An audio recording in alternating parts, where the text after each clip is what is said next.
ನಡೀತಾನೆ ಇದೆ ಸುದೀರ್ಘವಾಗಿ. ಬಟ್ ಇವತ್ತು ಸ್ವಲ್ಪ ತೀವ್ರ ಸ್ವರೂಪವನ್ನ ಪಡ್ಕೊಳ್ಳುತ್ತೆ. ಸ್ವಾಮೀಜಿಗಳು ಕೂಡ ಇವತ್ತು ಅಸ್ವಸ್ಥಗೊಂಡಿದ್ದಾರೆ.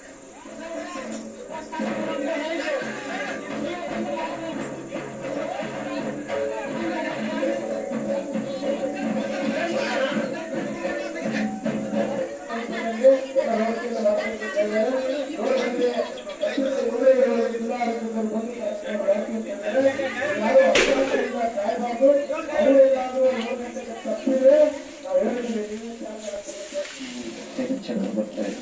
ಈಗ ಬಂದ ಸರ್ಕಾರ ನಮ್ಮ ಎಲ್ಲ ರೈತರ ಜೀವದ ಜೊತೆ ಆಟ ಆಡ್ತಾ ಇದೆ.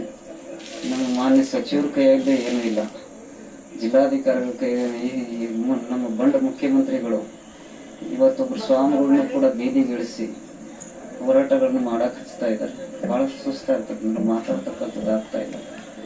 ಇಲ್ಲ, ರೈತರಿಗೆ ನ್ಯಾಯ ಸಿಗೋಲ್ಲ ಮಠನ ಸತ್ರು ಪರವಾಗಿಲ್ಲ, ಹೋರಾಟದಿಂದ ಹಿಂಸರಿಯೋದಿಲ್ಲ. ಭಾಳ ಬೇಜವಾಬ್ದಾರಿ ಇದೆ ಜಿಲ್ಲಾಡಳಿತ. 3 ದಿನದಿಂದ ಕುಂತಿದ್ದೀವಿ, ಯಾರೂ ಕೂಡ ನೈಟ್ ಬಂದಿಲ್ಲ ಮಾತಾಡಿಸ್ಲಿಕ್ಕೆ. ಭಾಳಷ್ಟು ಹಿಂಸೆಗಳನ್ನು ಅನುಭವಿಸ್ಲಿಕ್ಕೆ ಇದು ಮಾಡ್ತಾರೆ. ಹೀಗೆಲ್ಲ ಮಾತಾಡ್ಲಿಕ್ಕೆ ಬರ್ತಾರೆ ರಾಜಕಾರಣಿಗಳೆಲ್ಲ. ಯಾರು ರಾಜಕಾರಣಿಗಳು ನಮ್ಮ ಜೊತೆ ಇಲ್ಲ. ಅಷ್ಟು ಜವಾಬ್ದಾರಿ ಉಳ್ಳವರಾಗಿದ್ದರೆ 3 ದಿನದಿಂದ ಬರ್ಬೋದಾಗಿತ್ತಲ್ಲ. ಜಿಲ್ಲಾ ಸಚಿವರದ್ದು ನಮಗೆ ಅವ್ರಿಗೆ ಸಂಪರ್ಕನೇ ಇಲ್ಲ. ಒಂದು ಭೇಟಿ ಆಗಿದ್ರು ಹಿಂದಿನ ಸರಿ ನಾನು ಉಪವಾಸ ಸತ್ಯಾಗ್ರಹ ಕುಂತಾಗ ಅವ್ರ ಮಾತಿಗೆ ಗೌರವ ಕೊಟ್ಟು ನಾನು ಹಿಂದೆ ಸರಿದಿದ್ದೆ. ಈಗ ಯಾವ ಕಾರಣಕ್ಕೂ ಸರಿಯೋದಿಲ್ಲ. ರೈತರಿಗೆ ಒಳ್ಳೆ ಹೋರಾಟಕ್ಕೆ ಬೆಲೆ ಸಿಗೋದು ಅವ್ರದ್ದು ಕೂಡ ನಸತ್ರು ಪರವಾಗಿಲ್ಲ, ಟ್ರೀಟ್ಮೆಂಟು ತಗೊಳ್ಳಲ್ಲ, ಹಾಸ್ಪಿಟ್ಲಿಗೆ ಹೋಗೋದಿಲ್ಲ. ಈ ಮೂಲಕ ನಾನು ಹೇಳಿಕೆ ಕೊಡ್ತೀನಿ.